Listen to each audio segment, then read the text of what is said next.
Remember on our last trip to Chicago when me and my friend went and we were trying to record ourselves in different angles, kind of holding up the camera like this, and it was very shaky? Well, I'm here to solve that problem, so stay tuned.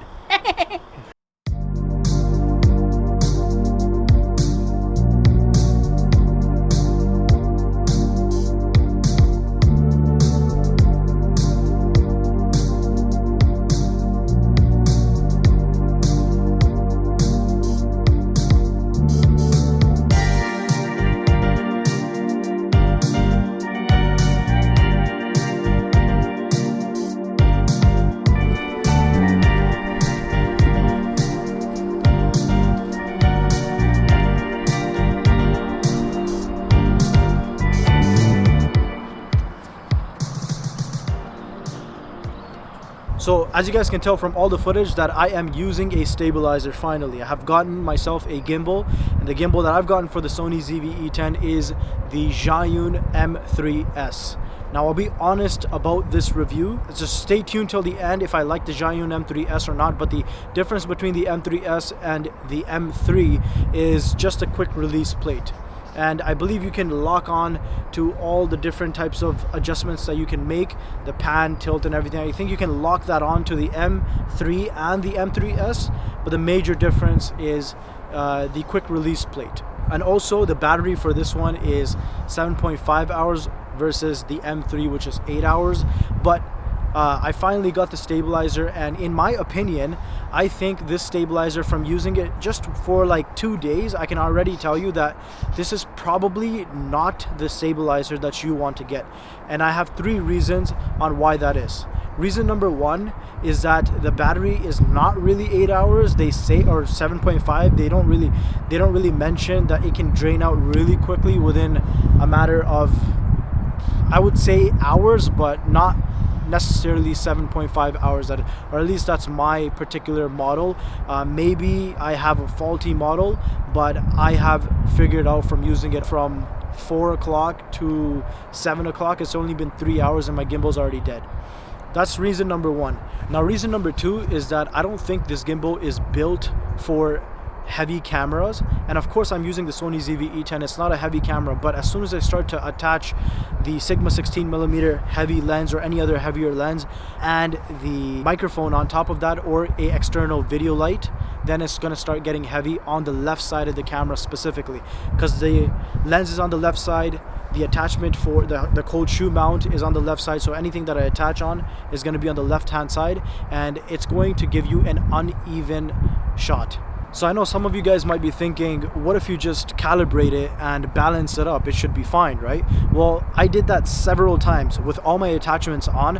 I balanced it, the X and Z and everything is perfectly fine. But as soon as you turn that gimbal on and you actually start to record it, even with all the balancing and the calibration, I can still see that my shots are slanted. And that is because I have more weight on the left-hand side. I'm sorry for some of those earlier shots. I didn't realize how dark it was getting, and so right now I finally raised up the ISO to about 6400, and the sun has just set, I think 10 minutes ago, but it is going to get pretty dark, so I'm going to try to wrap this up as quick as I can. And the third reason on why I think you should not get this gimbal is because I feel like if you just pump in maybe like $50 or $60 more, you can definitely get something way better that is going to give you a lot more room for a heavier camera. I think there are many other gimbals out there, such as the Zhiyun Weebill gimbal, that could carry up to much heavier weights, so you don't have to worry about putting heavy attachments on your ZV-E10, such as the Sigma 16mm lens or any other lens that you have,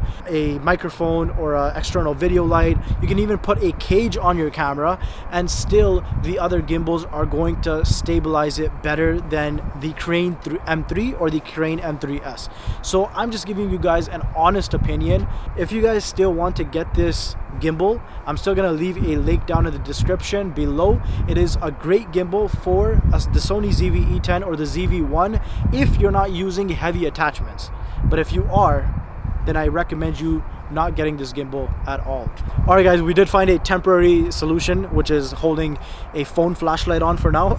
I just want to show you guys the gimbal and how it is. So over here you have like 3 different locks on locks and unlocks. So what is that? Oh shit, that's just a bunch of geese. Anyways, I thought it was an ostrich on the freaking water or something. But anyways, you've got like an unlock over here for this, and then you've got like a lock and unlock for this sort of tilt over here on this side. And then after, you've got a third one, which is this one that goes left and right. Now the gimbal's dead right now, so of course I can't use it, but you can pan up using this, left and right, down, and then if you hold the M button, it will center it out. And then if you hold this button, it's for recording. And then you've got this button over here. If you press it 3 times, then let's say if you're recording that way, then it's going to kind of turn around and it's going to record you. And then you press it 3 times again, and it's gonna again turn around 180 degrees and look the other direction. You can choose what you want to use this for on the screen itself. So you can use it for, like, let's say if I'm going left and right, I can use it for roll left and right, or pan, I think it's called, left and right. And then you can also use it for up and down. You can remap this button to whatever you want within the settings over here. And then you've also got this button over here for the light. As soon as you hold this, once you hold this for like I think 3 seconds or 4 seconds, the light's gonna turn on, and then you can make it go up or down in terms of its brightness and in terms of Kelvin. So it can go really warm and it can go really cool. And then you've got an attachment over here, which you can use this little stand for the top over here on the side. You can screw it on, and you can use the gimbal technically kind of like this. There's all sorts of different ways you can handheld this thing.